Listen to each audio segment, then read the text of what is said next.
ಒಲವೇ ಜೀವನ ಸಾಕ್ಷಾತ್ಕಾರ. ಬಹುಶಃ ಈ ಹೆಸರು ನಿಜಕ್ಕೂ ಕೂಡ ಈ ಜೋಡಿಗೆ ಬಹಳ ಸೂಕ್ತ ಅಂತ ಅನ್ಸುತ್ತೆ. ಬನ್ನಿ ಆ ಜೋಡಿಯನ್ನ ಮೊದಲಿಗೆ ಸ್ವಾಗತಿಸೋಣ. ನಮ್ಮೊಂದಿಗಿದ್ದಾರೆ ವಿಷ್ಣು ಅವರೇ, ಕಾರ್ಯಕ್ರಮಕ್ಕೆ ಸ್ವಾಗತ. ನಮಸ್ಕಾರ. ಹಾಗೇನೆ ನಮ್ಮೊಂದಿಗಿದ್ದಾರೆ ಲಕ್ಷ್ಮಿ, ವಿಷ್ಣು ಅವರ ಪತ್ನಿ. ತಮಗೂ ಕಾರ್ಯಕ್ರಮಕ್ಕೆ ಸ್ವಾಗತ. ನಮಸ್ಕಾರ. ಪ್ರೀತಿ ಅನ್ನೋದೇ ಹಾಗೆ ಅನ್ಸುತ್ತೆ, ಎಂಥವರನ್ನೂ ಬಿಟ್ಟಿಲ್ಲ, ಜಾತಿಯನ್ನು ಮೆಟ್ಟಿ ನಿಂತಹ ಶಕ್ತಿ ಈ ಪ್ರೀತಿ. ಯಾಕಂದ್ರೆ ರಾಜ್ಕುಮಾರ್ ಅಭಿನಯದ ಹಾಲು ಜೇನು ಚಿತ್ರವನ್ನ ನೆನಪಿಸುವಂತಹ ಈ ಜೋಡಿಯ ಕತೆ ಏನು ಅಂತ ನೀವು ಕೇಳಿದ್ರೆ ನಿಮಗದು ಎಷ್ಟು ಸತ್ಯ ಅನ್ನೋದು ಗೊತ್ತಾಗುತ್ತೆ. ಬನ್ನಿ ಅದರ ಕುರಿತು ವಿಶೇಷ ವರದಿ ನೋಡಿ, ನಂತರ ಈ ಜೋಡಿಯೊಂದಿಗೆ ಮಾತನಾಡೋಣ. ಹಾಲು ಜೇನು ಒಂದಾದ ಹಾಗೆ ನನ್ನ ನಿನ್ನ ಜೀವನ. ಈ ಹಾಡು ಯಾರಿಗೆ ತಾನೇ ನೆನಪಿಲ್ಲ ಹೇಳಿ? ಅಣ್ಣವರು ಹಾಗೂ ಮಾಧವಿ ನಟಿಸಿದ ಹಾಲು ಜೇನು ಚಿತ್ರದ ಹಾಡು. ಅಣ್ಣವರು ತನ್ನ ಪತ್ನಿ ಕ್ಯಾನ್ಸರ್ ಪೇಷಂಟ್ ಅಂತ ಗೊತ್ತಾದ ಮೇಲೆ ಎಷ್ಟು ನೋವು ಪಡ್ತಾರೆ ಅಂದ್ರೆ ನೋಡುಗರ ಕಣ್ಣಲ್ಲಿ ನೀರು ಬರುತ್ತೆ. ಎಸ್, ಈ ಥರದ್ದೇ ನೈಜ ಘಟನೆ ಕುಂದಾನಗರಿ ಬೆಳಗಾವಿಯಲ್ಲಿ ನಡೆದಿದೆ. ಅದು ಬರೋಬ್ಬರಿ 8 ವರ್ಷಗಳ ಪ್ರೀತಿ. ಅಲ್ಲಿ ಜಾತಿಯದ್ದೇ ದೊಡ್ಡ ಗುದ್ದಾಟವಾಗುತ್ತೆ ಅಂದುಕೊಂಡ್ರೆ ವಿಧಿ ಲಿಖಿತವೇ ಬೇರೆಯಾಗಿತ್ತು. ಹಾಲು ಜೇನು ಒಂದಾದ ಹಾಗೆ ನನ್ನ ನಿನ್ನ ಜೀವನ.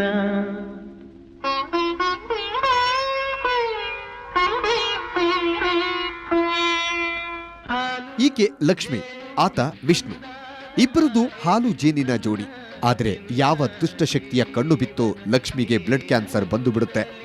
ಯಾವಾಗ ತನಗೆ ಕಾಯಿಲೆ ಇದೆ ಅನ್ನೋದು ಗೊತ್ತಾಯ್ತೋ ಲಕ್ಷ್ಮಿ ಪ್ರಾಣಕ್ಕಂತ ವಿಷ್ಣುವನ್ನ ದೂರ ಮಾಡೋದಕ್ಕೆ ಶುರು ಮಾಡ್ತಾಳೆ.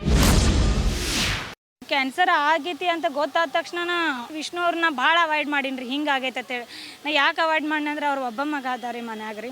ವಿಷ್ಣು ಹೇಳಿಬಿಟ್ರಿ ನಮ್ಮ ಅಕ್ಕ, ಇಲ್ಲ ಆಕೆಗೆ ಬ್ಲಡ್ ಕ್ಯಾನ್ಸರ್ ಆಗೈತಿ, ನಾನು ಅಡ್ಮಿಟ್ ಮಾಡೇವಿ ಕೇಲಾಗ ಅಂದ ತಕ್ಷಣ ಅವ್ರು ಆ ಜಾಬ್ ಬಿಟ್ಟು ಬಿಟ್ರಿ.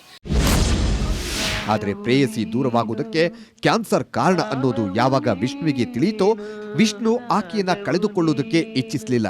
ಕ್ಯಾನ್ಸರ್ ಇರೋದು ನಿನಗೆ, ಪ್ರೀತಿಗಲ್ಲ ಅಂತ ಲಕ್ಷ್ಮಿಯನ್ನ ಬಾಳ ಸಂಗಾತಿಯಾಗಿ ವರಿಸಿದ್ದಾನೆ. ಆಕೆಯ ಕೈ ಹಿಡಿದು ಸಂತೋಷವಾಗಿ ಮದುವೆಯಾಗಿದ್ದಾನೆ. ಒಂದು ವರ್ಷ ಆದ ನಂತರ ಇವ್ರಿಗೆ ಬ್ಲಡ್ ಕ್ಯಾನ್ಸರ್ ಐತೆ ಅನ್ನೋದು ನಮ್ಗೆ ಗೊತ್ತಾಗಿ ಇವರು ಲಕ್ಷ್ಮಿ ಅವ್ರನ್ನ ಅವಾಯ್ಡ್ ಮಾಡಕತ್ರಿ. ಇಲ್ಪ ನಿನ್ನ ಪಾಳಿ ನೀರು ಇರೋ ಒಬ್ಬ ಮಗದಿ, ನಿನ್ನ ಜೀವನ ನಾ ಲಾಸ್ ಮಾಡೋಂಗಿಲ್ಲ, ಮತ್ತು ನನ್ನಿಂದ ನೀ ಹಾಳಾಗೋದು ಬೇಡ, ನಿಮ್ಮ ಮನ್ಯಾಗೂ ಬೈತಾರೋ ಅಂತಂದ್ರಿ. ಅವಾಗ ಲಕ್ಷ್ಮಿಗೆ ಏನು ಹೇಳ್ರಿ, ಇಲ್ಲ ನಮ್ಮ ತಾಯಿ ಒಂದು ಹೆಣ್ಣ, ನೀನು ಒಂದು ಹೆಣ್ಣ, ಈಗ ನಮ್ಮ ತಾಯಿಗೆ ಮೋಸ ಮಾಡೋದು ಅಂತ ನಿನಗೂ ಮೋಸ ಮಾಡೋದು ಅಂತ, ಅದಕ್ಕಾಗಿ ನಾನು ನಿನ್ನ ಕೈ ಬಿಡೋಂಗಿಲ್ಲ, ನಂಗೆ ಎಷ್ಟ ಕಷ್ಟ ಬಂದರೂ ಒಟ್ಟು ನಾನು ನಿಭಾಯಿಸ್ತೀನಿ. ಚಿತ್ರದಲ್ಲಿ ರಾಜ್ಕುಮಾರ್ ಪತ್ನಿಗೆ ಕ್ಯಾನ್ಸರ್ ಬಂದಿದೆ ಅಂತ ಗೊತ್ತಿದ್ರೂ ಆಕೆಯ ನಗುವಿಗಾಗಿ ಹೇಗೆ ಶ್ರಮಿಸ್ತಾರೋ ಇಲ್ಲೂ ಅದೇ ಆಗಿದೆ. ಆದರೆ ಅದು ಕೇವಲ ಚಿತ್ರ, ಇದು ನಿಜವಾದ ಬದುಕು. ಕ್ಯಾನ್ಸರ್ ಇದ್ದ ಪ್ರೇಯಸಿಯನ್ನ ಪತ್ನಿಯಾಗಿ ಸ್ವೀಕರಿಸಿದ ವಿಷ್ಣುವಿನ ಹೃದಯ ಸಾಮ್ರಾಜ್ಯವನ್ನ ಅಕ್ಷರಗಳಲ್ಲಿ ಕಟ್ಟುವುದಕ್ಕೆ ಸಾಧ್ಯವಿಲ್ಲ. ಒಲವಿನ ಹೂವೇ ಬಾಳು ಬೆಳಕಾಯಿತು.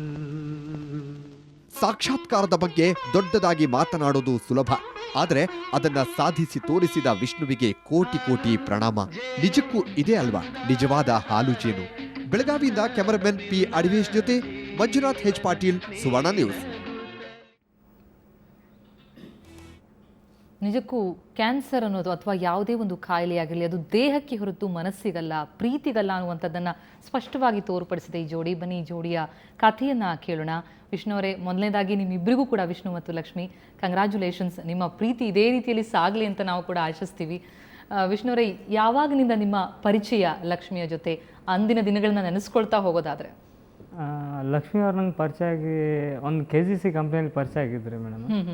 ಅವಾಗ ನಾನು ಆಯುರ್ವೇದಿಕ್ ಕಂಪ್ನಿ ಒಳಗೆ ಕೆಲಸಕ್ಕೆ ಸೇರಿದ್ದೀನಿ ರೀ. ಸೇರಿ ಅವಾಗ ನಮ್ದು ಇಬ್ಬರದು ಪರಿಚಯ ಆಯ್ತು ರೀ ಅಲ್ಲಿ ರಾಮದುರ್ಗದಲ್ಲಿ. ರಾಮದುರ್ಗದ ಪರಿಚಯ ಆಗಿ ಒಂದು 2 ವರ್ಷ ತನಕ ನಮ್ದು ಲವ್ ಇತ್ತು ಮೇಡಮ್. ಅವಾಗ ಆ ಟೈಮ್ದಲ್ಲಿ ಇವರು ಮ್ಯಾನೇಜರ್ ಆಗಿ ಕೆಲಸ ಮಾಡ್ತಾ ಇದ್ರು. ಅವಾಗ ನಾನು ಇವ್ರ ಕೈಯಲ್ಲಿ ಟೀಮ್ ವರ್ಕರ್ ಆಗಿ ಕೆಲಸ ಮಾಡ್ತಾ ಇದ್ದೆ. ಅವಾಗ ಇವ್ರಿಗೆ ನಂಗೆ ಸ್ವಲ್ಪ ಕಾಂಪಿಟೇಷನ್ ಬಿತ್ತು ಮೇಡಮ್. ಏನಂದ್ರೆ ಇವ್ರದ್ದು ಮಾರ್ಕೆಟಿಂಗ್ ಇವರು ಜಾಸ್ತಿ ಮಾಡ್ತಾ ಇದ್ರು. ಅವಾಗ ಎಲ್ಲ ಚೆನ್ನಾಗಿದ್ರು, ಇವರು ಕಾರ್ಯಕ್ರಮಕ್ಕೆ ಹೋಗ್ತಾ ಇದ್ರು, ಇವರು ಆರ್ಕೆಸ್ಟ್ರಾದಲ್ಲಿ ಅದು ಹಾಡ್ತಿದ್ರು. ಅವಾಗ ನಾನು ಇವ್ರ ಬಗ್ಗೆ ಅಷ್ಟೊಂದು ಕೇರ್ ಮಾಡ್ತಿರ್ಕಿಲ್ಲ. ನನ್ನ ಜೀವನ ನಾವು ಬಡ ಕುಟುಂಬದಿಂದ ಬಂದಿರೋದ್ರಿಂದ ನಾನು ಇಲ್ಲಿ ಕೆಲ್ಸಕ್ಕೆ ಬಂದೀನಿ, ನನ್ನ ಕೆಲಸ ಏನೋ ನಾನೇನೋ ಅಷ್ಟೇ ವಿಚಾರ ಮಾಡಿದ್ದೆ ಮೇಡಮ್. ಮತ್ತೇನು ವಿಚಾರ ಮಾಡೋಕ್ಕಿಲ್ಲ. ಆವಾಗ ಒಂದಿನ ಲಕ್ಷ್ಮಿ ಅವರು ಅವರು ಸ್ಟಾಫ್ ಎಲ್ಲ ಹುಡುಗಿಯರು ಕೆಲ್ಸಕ್ಕೆ ಬಂದವರೆಲ್ಲ ನನ್ನ ಜೊತೆ ಫ್ರೀ ಆಗಿರೋದು ನೋಡಿ ಅವ್ರನ್ನೆಲ್ಲ ಬೇಯ್ತಾ ಇದ್ರು ಅವರು. ಇಲ್ಲ ವಿಷ್ಣು ಅವರೇ, ನೀವು ಈ ಥರ ಹುಡುಗರ ಜೊತೆ ದಣಿಗೆ ಹಾಕೊಂತಿರ್ಬಾರ್ದು, ನಿಮ್ಮ ಪಾಡ್ ನೀವು ಇದ್ಬಿಡಿ ಅತನವರು. ಇವರು ಲಕ್ಷ್ಮಿ ಅವರು ನನ್ನ ಮಾರ್ಕೆಟ್ ಹೋಗೋದ್ ಮುಂದೆ ನಾನು ಜಾಸ್ತಿ ಮಾಡ್ತೀನಿ ಅಂತ ನನ್ನ ಜೊತೆ ಎಲ್ಲರೂ ಫ್ರೆಂಡ್ ಆಗಿ ಶೇರ್ ಮಾಡ್ಕೋತಾ ಇದ್ರು ಹುಡುಗಿಯರೆಲ್ಲ. ಜಾಸ್ತಿ ನನ್ನ ಜೊತೆ ಹುಡುಗರನ್ನೇ ಜಾಸ್ತಿ ಬರೋದ್ರಿಂದ ಇವರು ಒಂಥರ ಎಲ್ಲರಿಗೂ ಸ್ಟ್ರಿಕ್ಟ್ ಆಗಿ ಆಫೀಸಲ್ಲಿ ಒಂದು ಮಾಡ್ತಾ ಇದ್ರು. ಅವಾಗ ಲಕ್ಷ್ಮಿಗೆ, ಯಾಕ್ರಿ ಮೇಡಮ್ ನನ್ನ ಬಗ್ಗೆ ನಿಮ್ಗೆ ಯಾಕೆ ಸಿಟ್ಟ, ನಾ ಏನು ನಿಮ್ಗೆ ಹಂಗೆ ಮಾಡೇನಿ, ಎಲ್ಲರ ಜೋಡಿ ಫ್ರೀ ಆಗಿರೋದೇನು ತಪ್ಪೇನ? ಹಂಗಲ್ರಿ ಸರ, ನೀವು ಅವ್ರ ಜೊತೆ ಇರಬೇಡ್ರಿ, ಯಾಕಂದ್ರೆ ಮಂದಿ ಏನಾರ ತಿಳ್ಕೊಂತದ ಅಂದ್ರೆ ಇವ್ರ ಮನ್ಸ್ಯಾಗ ನನ್ನ ಮೇಲೆ ಇವ್ರು ಲವ್ ಐತೆ ಅಂತ ನಂಗೆ ಗೊತ್ತಿರಕಿಲ್ರಿ. ಅವಾಗ ಮ್ಯಾನೇಜರ್ ಯಾರಾದ್ರೂ ಲವ್ ಮಾಡ್ತಾರಂತ ನನ್ನ ಪಾಡಿ ನಾ ಸುಮ್ಮನೆ ಇದ್ಬಿಟ್ಟೇನಿ. ಅದಕ್ಕೆ ಮೇಡಮ್ ಆಯ್ತು ರೀ ಮೇಡಮ್, ಹಂಗಾದ್ರೆ ಅವ್ರ ಜೊತೆ ಮಾತಾಡಂಗಿಲ್ಲ, ನನ್ನ ಪಾಡಿ ನಾ ಇರ್ತೀನಿ ರೀ. ಆ ನಂತರ ನಮ್ಮೂರೊಳಗೆ ಎಲೆಕ್ಷನ್ ಇತ್ತು, ವೋಟ್ ಹಾಕಕ್ಕೆ ಹೋಗ್ಬೇಕಾಗಿತ್ತು ರೀ. ಅವಾಗ ಲಕ್ಷ್ಮಿ ಅಂದಳು, ಇಲ್ಲ ಮತ್ತು ನೀ ಎಲ್ಲಿ ಹೊಂಟ್ರಿ ಸರ, ಸೂಟಿ ಇಲ್ಲ ನಿಮ್ಗೆ ಅಂದ. ಯಾಕ್ರಿ ಮೇಡಮ್, ಮತ್ತು ನಂಗೆ ಸೂಟಿ ಕೊಡ್ಬೇಕ್ರಿ, ಯಾಕಂದ್ರೆ ಇಲೆಕ್ಷನ್ಗೆ ಹೋಗಿ ವೋಟ್ ಹಾಕ್ಬೇಕ್ರಿ. ಹಾಕಿದ ನಂತರ ಬರ್ತೀನಿ, ಆದರೆ ನೀವು ಏನಾದ್ರೂ ಹೇಳೋರಿದ್ರೆ ಹೇಳ್ರಿ, ಈಗ ಸೂಟಿ ಕೊಡ್ಬೇಕ್ರಿ. ಇಲ್ರಿ ಹೋಗೋದಾರ 2-3 ದಿವಸ ಹೋಗಂಗಿಲ್ಲ, ಹೋಗೋದು ವೋಟ್ ಹಾಕೋದು ವಾಪಸ್ ಬರ್ಬೇಕ್ರಿ. ಇಲ್ರಿ ಮೇಡಮ್ ಅತಾನೆ, ಇಲ್ಲ ನೀವು ಟೀಮ್ ವರ್ಕರ್ ಜಾಸ್ತಿ ಐತಿ, ನಿಮ್ದು ಲೀಡ್ ಐತಿ, ಅದಕ್ಕೆ ನೀವು ಇರ್ಲಿಕ್ಕಂದ್ರೆ ಇವರೆಲ್ಲ ಮಾರ್ಕೆಟಿಂಗ್ ಮಾಡಂಗಿಲ್ಲ. ಆಯ್ತು ರೀ ಮೇಡಮ್ ಅಂತ ಹೋಗಿ ವೋಟ್ ಹಾಕಿ ಬನ್ನಿರಿ ಮೇಡಮ್. ಅದಾದ ನಂತರ ನಮ್ಮದು ಪ್ರಾಜೆಕ್ಟ್ ಒಂದು ಸ್ವಲ್ಪ ಲಾಸ್ ಆಗೋದ್ರಿಂದ ಇವರು ಕೆಲಸ ಬಿಟ್ಟರು. ಅವಾಗ ಹೇಳಿದ್ರು ಇವರು, ಎಲ್ಲ ವಿಷ್ಣು ನೀನು ಲವ್ ಮಾಡ್ತೀನಿ. ಎಸ್, ಲಕ್ಷ್ಮಿ ಕೇಳಬೇಕಾಗತ್ತೆ. ಲಕ್ಷ್ಮಿ ಅವರೇ, ಅದೊಂಥರ ಸುಪ್ತವಾದಂತಹ ಪ್ರೀತಿ ಇವ್ರ ಮೇಲಿತ್ತು. ಎಲ್ಲೋ ಒಂದು ಕಡೆ ಜಲಸ್ ಆಗ್ತಿತ್ತ, ಎಲ್ಲರೂ ಚೆನ್ನಾಗಿ ಮಾತನಾಡ್ಸೋದು, ಎಲ್ಲರ ಜೊತೆ ಇವ್ರು ಮಿಂಗಲ್ ಆಗುವಂಥದ್ದು? ಹಾಂ ಮೇಡಮ್, ಅಂದರೆ ನಂಗೆ ಅವರು ಕಾಮಿಡಿ ಭಾಳ ಮಾಡ್ತಿದ್ರಿ, ಅದೇ ನಂಗೆ ಅವರಲ್ಲಿ ಇಷ್ಟ ಆಗಿರೋದು ಗುಣ ರೀ. ಅವಾಗ ರೀ ಬರೀ ಎಲ್ಲಾರನ್ನೂ ಕಾಮಿಡಿ ಮಾಡೋದ್ರಿ, ಯಾಕಂದ್ರೆ ಅಷ್ಟೆಲ್ಲ ಮನೇಲೂ ಕಷ್ಟ ಇತ್ತು, ನಮಗೂ ಕಷ್ಟ ಇತ್ತು. ಆದ್ರೆ ನಾವೆಲ್ಲ ಅವ್ವ ಅಪ್ಪನ ಬಿಟ್ಟು ಒಂದು ಕಡೆ ಎಲ್ಲ ಕೆಲ್ಸಕ್ಕಂತ ಬಂದಿದ್ವಿ ಅಲ್ರಿ. ಅವಾಗ ಅವರು ಭಾಳ ಎಲ್ಲರಿಗೂ ಕಾಮಿಡಿ ಮಾಡ್ತಿದ್ರಿ, ನಂಗೆ ಅದು ಗುಣ ಇಷ್ಟ ಆಗಿ ನಾನು. ಆಮೇಲೆ ಅವರು ಒಂದೇ ಮಾತೇ ಹೇಳಿದ್ರಿ ಆ ಟೈಮ್ನ, ಅವ್ರೇನು ಅಂದಿಲ್ಲ, ಹೌದ್ರಿ ಮೇಡಮ್ ನನಗೂ ನಿಮ್ಮ ಮ್ಯಾಲೆ ಇಷ್ಟ ಇತ್ರಿ, ಅದಕ್ಕೆ. ಆದ್ರೆ ನಾ ಒಂದು ಹೇಳ್ತೇನೆ ರೀ, ನಮ್ದು ಇಂಟರ್ ಕಾಸ್ಟ್ ಆಗಿರೋದ್ರಿಂದ ನೀವು ಮುಂದೆ ಒಂದು ಟೈಮ್ದಾಗ ಯಾರೋ ಏನೋ ಹೇಳತ್ತಾರಂತೇಳಿ ಕೈ ಬಿಡಂಗಿಲ್ಲ. ಒಂದು ಲವ್ ಮಾಡಿದ್ರೆ ಮದ್ವೆ ಆಗ್ಲೇಬೇಕು, ಏನೇ ಕಷ್ಟ ಬಂದ್ರು ಅಂತ ಮೊದಲೇ ಹೇಳಿದ್ರಿ. ನಿರ್ಧಾರ ಅಚಲವಾಗಿರ್ಬೇಕು ಅಂತ. ಹಾಂ ರೀ, ನಾ ಆಕಿ ಲಕ್ಷ್ಮಿ ಹೇಳಿನ್ರಿ ಮೇಡಮ್, ಎಲ್ಲರೂ ಹುಡುಗರ್ಗತ್ಲೆ ಲವ್ ಮಾಡಿ ಕೈ ಬಿಡೋದಾದ್ರೆ ನೀವು ಮ್ಯಾನೇಜರ್ ಆಗ್ರಿ, ನಾ ಟೀಮ್ ವರ್ಕರ್ ಆಗಿ ನನ್ನ ಪಾಡ್ನ ಇರ್ತೀನಿ. ಇಲ್ಲ ಲವ್ ಮಾಡಿ ನಾನು ಮದುವೆ ಆಗ್ತೀನಿ ಅಂದ್ರೆ ಅದು ಏನೇ ಕಷ್ಟ ಬಂದರೂ ಮದುವೆ ಆಗೋದು. ಫಸ್ಟ್ ಲವ್ ಮಾಡೋ ಫಸ್ಟ್ ಟೈಮೇ ಹೇಳಿದ್ದೀನಿ ರೀ ಮೇಡಮ್. ಏನು ಇಷ್ಟ ಆಗಿತ್ತು ತಮಗೆ ಲಕ್ಷ್ಮಿ ಅವರಲ್ಲಿ? ಲಕ್ಷ್ಮಿ ನಂಗೆ ಏನೂ ಗೊತ್ತಿಲ್ಲ ರೀ ಮೇಡಮ್. ನಾನು ಹೇಳ್ಬೇಕಂದ್ರೆ ಅವರು ಇವರು ಮೊದಲಿಂದ ರೈತಿ ನೋಡಿದ್ರೆ ಇವರು ಭಾಳ ಬ್ಲ್ಯಾಕ್ ಇದ್ರು ಮೇಡಮ್. ಇವಾಗ ಅದು ಕಾಯಿಲೆ ಬರೋದ್ರಿಂದ ಇವರು ಟ್ಯಾಬ್ಲೆಟ್ ತೊಗೊಂಡ್ರೆ ವೈಟ್ ಆಗಿಬಿಟ್ಟಿದ್ದಾರೆ. ಅವಾಗ ಇವ್ರು ಕ್ಯಾನ್ಸರ್ ಬಂದ ನಂತರ ಇವ್ರು ವೈಟ್ ಆದ್ರಲ್ಲ, ನನ್ನೇ ಆಶ್ಚರ್ಯ ಆಗಿಬಿಟ್ನಿ, ಇಂಥ ಹುಡುಗಿನ ಅವಾಗ ಹೆಂಗೆ ಲವ್ ಮಾಡಿದ್ನಿ ಅಂತ ಅನ್ಕೊಂಡ್ಬಿಟ್ರಿ ಮೇಡಮ್. ಅಂದ್ರೆ ನಾ ಏನು ನೋಡಿನಿ ಇವ್ರ ಕಡೆ ಅಂಥದ್ದು ಅಂತ ಅನ್ಕೊಂಡು ನಂಗೆ ಗೊತ್ತಿರಕಲ್ರಿ ಮೇಡಮ್. ಆದ್ರೆ ಇವ್ರನ್ನ ಇಷ್ಟಪಟ್ಟಿನಿ. ಇವ್ರು ನಾನು ಹೆಂಗೆ ಇಷ್ಟಪಡ್ರೆ ಜಂಗ್ಲಿ ಪಿಕ್ಚರ್, ದುನಿಯಾ ವಿಜಯ್ ಅವ್ರದ್ದು ಜಂಗ್ಲಿ ಪಿಕ್ಚರ್ ರಿಲೀಸ್ ಆಗೈತ್ರಿ.